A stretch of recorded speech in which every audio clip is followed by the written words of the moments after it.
ITA Airways is the Italian flag carrier and successor to ill-fated Alitalia.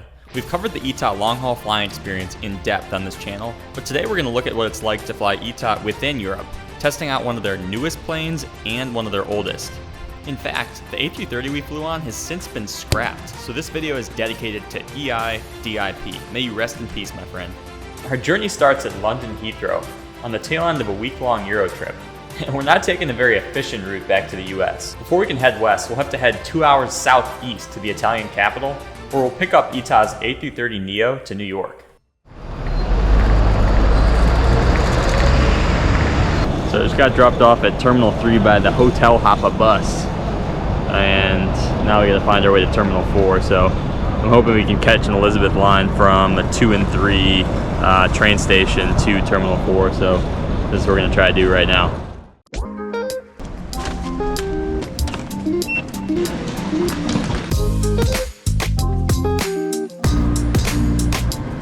So we arrived at 1:15 p.m. for a 5:20 p.m. departure. A little early, I know, but figured we could spend the time exploring the terminal and taking in the diverse array of airlines that call T4 home.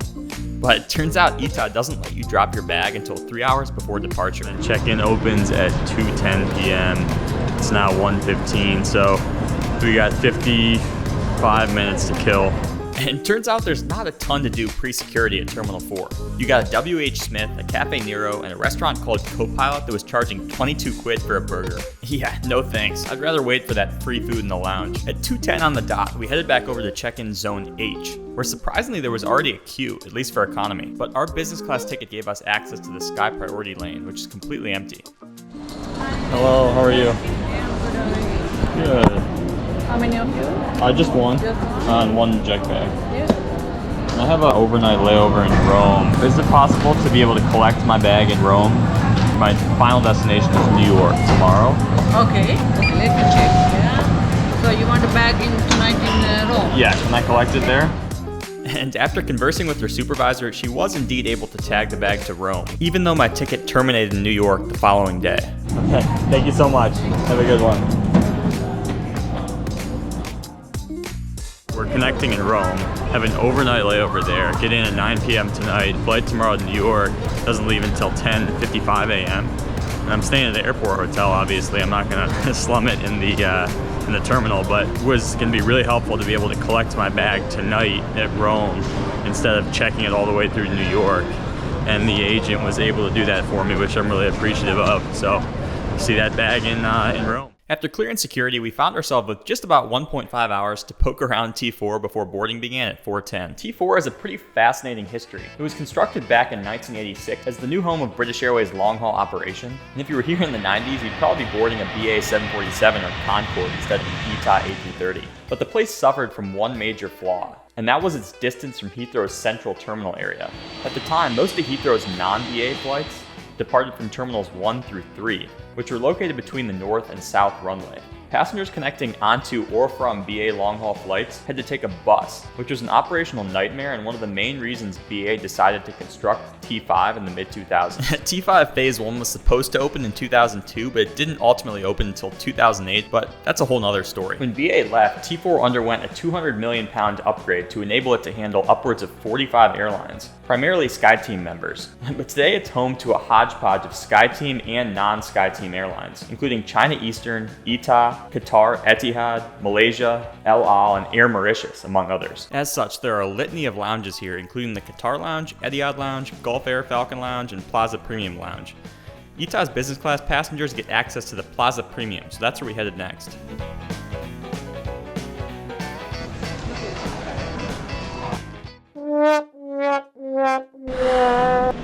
Oh boy, it's an absolute mob scene here. Let's see if we can get in. Alright, thank you so much. And we're in. Not expecting much given it's a contract lounge, but Plaza Premium has actually impressed me recently. This one was a small but modern space with a decent selection of food, strong Wi-Fi, and solid tarmac views. It was certainly crowded, but I was able to find a seat, and the staff seemed to do a good job keeping everything clean and well stocked. And the internet seems to agree. This is honestly one of the best Google lounge ratings I've ever seen, and it beats out the Etihad and Falcon Gold Lounge in the same terminal. The worst rated lounge in T4 is the Blush Lounge, which we also have access to, so you know we're checking it out. And this one seemed to be about half the size of the Plaza Premium, but there was no one there. It was actually a lot more pleasant. Food selection was similar, views were also pretty solid, and the bar area was self-serve, so you could pour yourself a super strong G&T if you really wanted to. The only downside is that they don't have any restrooms or showers inside the lounge, so you gotta use the ones outside in the concourse. I grabbed a quick bite and a sparkling water, and then it was time for our next adventure. Thank you. Have a good day.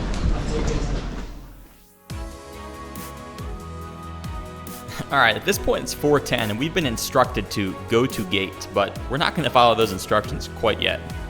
We're gonna try to check out the observation deck here in Terminal 4, which is a bit of a walk. Our flight boards, we're supposed to board in 10 minutes here. The plane, I think, just landed from Rome, so unclear if that boarding is going to be completely on time. I doubt it will be. But I think gate 14, which is where the Heathrow observation deck is kind of a walk, but we need the steps because we did not accomplish our productivity objectives in the lounge. We basically just ate the entire time. Oh yeah, that's what we're after. I gotta say, I was a little disappointed. This so-called observation deck is basically just a glass box on the roof, and the views are partially obstructed by various rails and other structures. Would not recommend. You're probably closer to the action downstairs in the main concourse. Anyways, time to make our way back to gate 3 for boarding.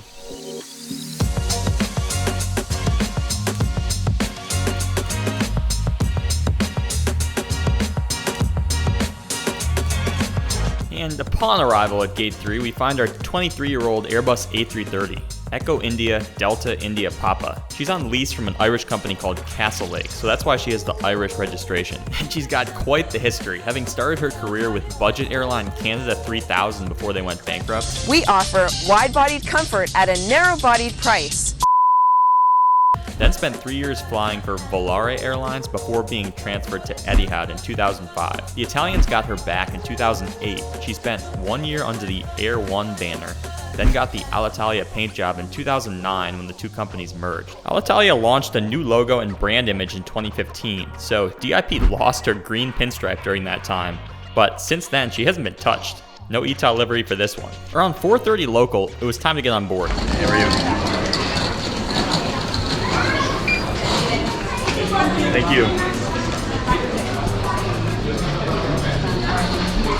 So we're in 4 Lima, which is the exact same seat we had from New York to Rome. I'm getting this odd feeling that it's the exact same aircraft as well. I'll have to double check on that, but DIP sounds familiar. And indeed, it was the exact same plane that had ferried me from New York to Rome just 10 days earlier. Since then, she had been to Miami, Washington, Sao Paulo, and Boston from Rome, so this London to Rome hop was going to be a breeze for her.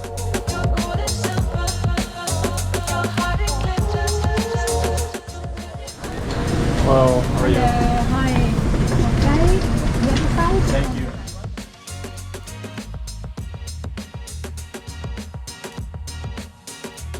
And look at these seats, a serious blast from the past.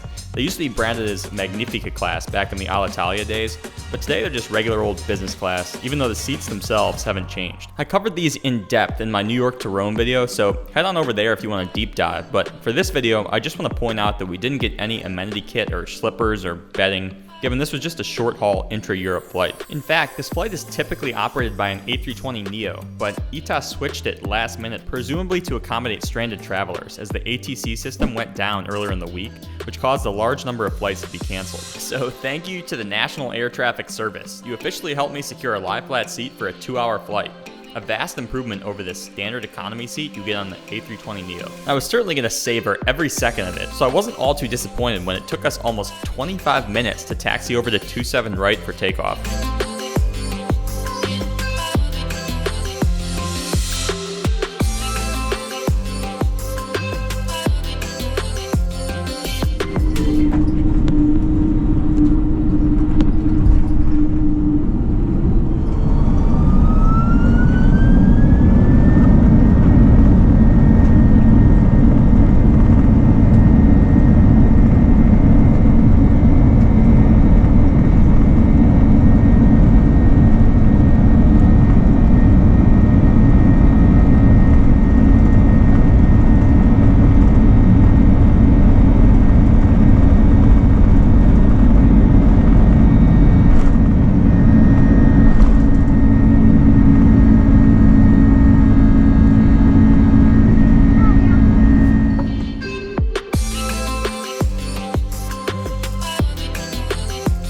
After takeoff, we made a sweeping left turn southeast bound en route to our cruising altitude of 41,000 feet. We'd only be cruising for about an hour before beginning our descent, so the crew got right to work on the in-flight service. It was a pretty simple affair as there was only one choice and it came out on one tray. We've got some sort of salami sandwich, a tea cookie, a muffin, a salad, and a bread roll. Probably your entire day's worth of carbs right there. Now, even though it doesn't look the most appetizing, everything tasted pretty fresh and they also gave me a pretty generous pour of the Chianti. After the meal was cleared, I did a little bit of editing, watched some Mean Girls, and took in the golden hour views out the window. I also took a moment to once again appreciate the cathedral-style ceilings that make this cabin feel a whole lot more spacious. Somewhere off the coast of Genoa, we began our approach into runway 16 right at Fiumicino.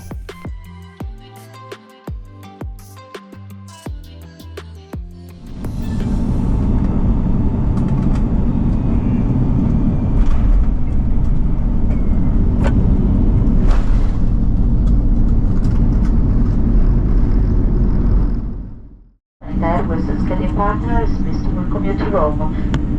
On time it is now 10 minutes to 9. You may now switch on your mobile telephone. For your safety, please remain seated with your seatbelt fastened until the fasten seatbelt sign is turned off.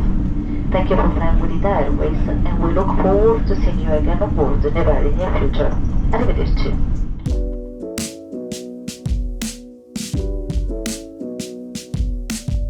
Overall, a pleasant flight on ITA. The seat was incredible for a 2-hour flight, the crew was friendly and professional, and the flight arrived pretty much on time. The food selection was a little random, but I do have a lower bar for intra-Europe flights, and since they do offer lounge access, you can also grab better food before boarding the plane. Now let's rewind the clock to 10 days earlier and see what the ITA narrow-body experience is like. Ironically, we had just stepped off that exact same A330 from New York. It was around 8:30 a.m. and we had 6 hours to kill before our connecting flight to London. Rome Airport underwent $2.7 billion worth of upgrades in the past decade or so, and it really shows. The E-gates, which is where most international and non-Schengen flights depart from, have that classy Italian feel to them. And in true Italian fashion, you can't walk more than a couple hundred feet before you're presented with an opportunity to buy an espresso. The E-gates are also home to ITA's flagship Piazza di Spagna lounge, so that's where we'll head for stop number 1. Now, I wasn't completely sure if they'd let me in here given we were traveling intra-Europe, and the group in front of me actually got turned away because they were traveling to Germany, but then I realized London is technically not in the EU anymore. And there you can find the lounge. I'm going to London, so I assume it's the same thing, but... No, it's here. Oh, here? Okay, very good.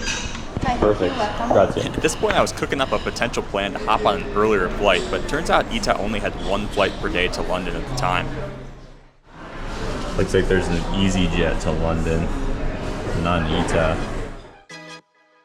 So that meant we'd have a long time in this lounge, and I gotta say, even though it was fairly small and crowded, they knocked it out of the park with the food. I don't think I saw a single pre-packaged item in here. Everything was being cooked up fresh in the open kitchen and replenished regularly. Now, given I had so long in here, I got to see both the breakfast and lunch spreads. Breakfast was the most mouth-watering selection of pastries, fruits, yogurts, jams, meats, cheeses, and of course, eggs. Lunch was bruschetta, flatbreads, pizzas, pastas, a salad bar, and then more meats and cheeses. But the best part was the barista-made espresso, which went a long way to rescue me from the depths of transatlantic red-eye zombie land.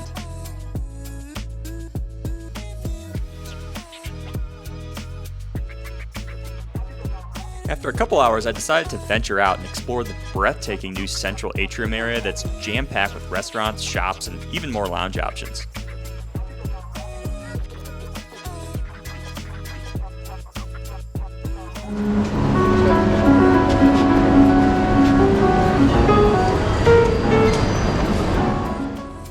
Next stop, Plaza Premium. A familiar name indeed. Let's see how this one stacks up to the one at Heathrow. And immediately we see a common theme with respect to the crowds, but you never know how it's going to be until you get inside. Do you have any guests? Nope. Just me. Grazie.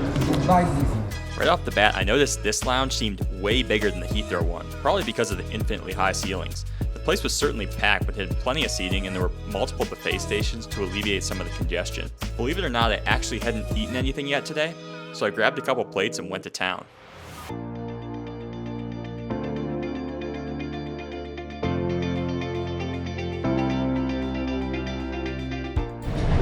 Alright, gate has been assigned. Looks like we're at Echo 11.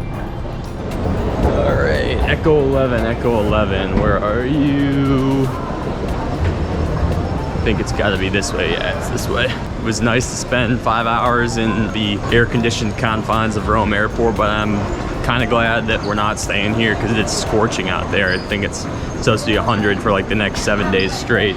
It is about 1:30. Boarding time is 1:45 for 2:15 to London.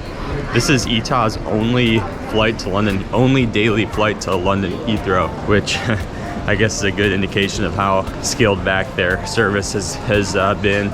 I was talking to one of the flight attendants on the flight from New York to Rome. He had been with ITA previously at Alitalia for 33 years. He was reminiscing on the days when they used to serve Australia via Bangkok, and that was his favorite. That was his favorite destination, was Sydney, and they obviously don't do that anymore. I think they serve Tokyo and Seoul maybe, but that's about it. Correction, I think it's just Tokyo and Bangkok in Asia at the moment.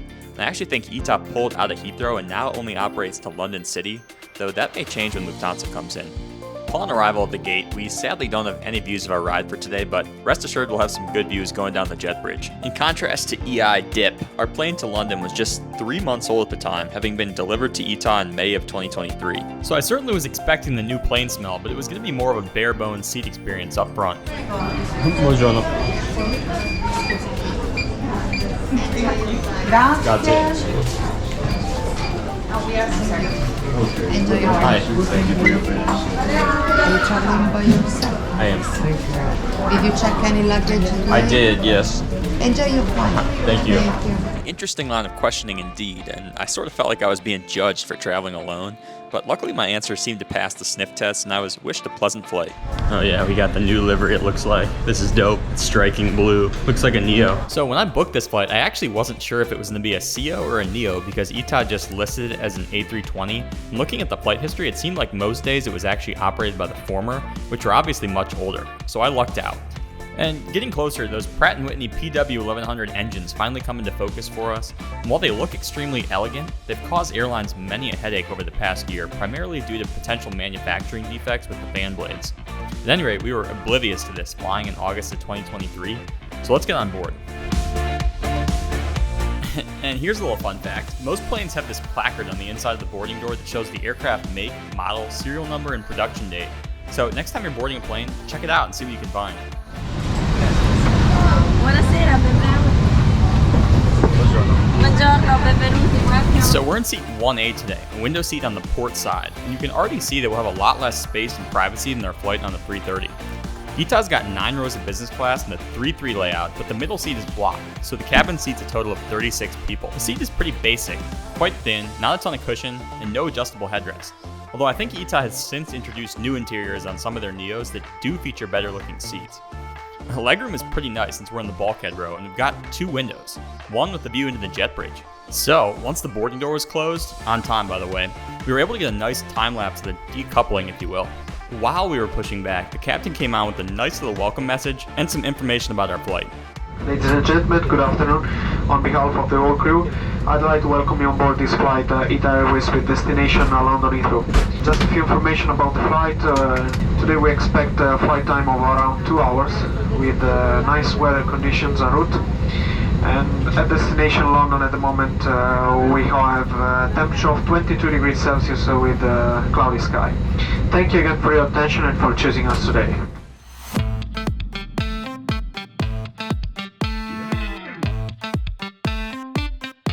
Taxi time today would be a relatively short 10 minutes out to runway 25.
And since we took off to the west, we only had to make a slight right turn to get on course for Britain. Our route today will take us over Italy, Switzerland, and France, at a cruising altitude of 36,000 feet before we begin our descent over the English Channel into Heathrow.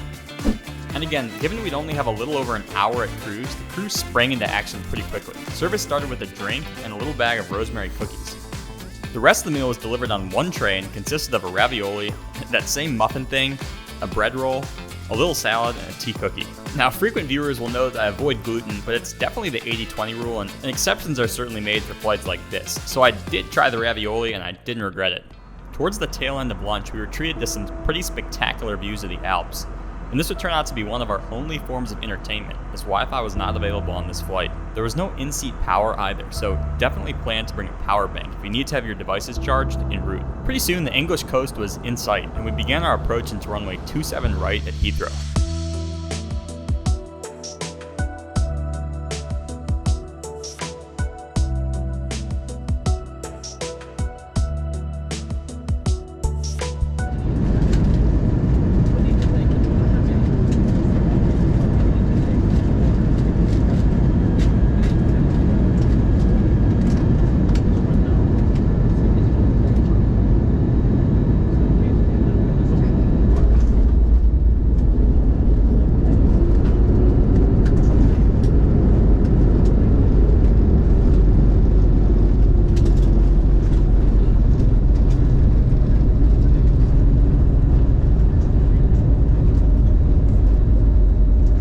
Ladies and gentlemen, ITA Airways Sky Team Partner is pleased to welcome you to London Heathrow Airport.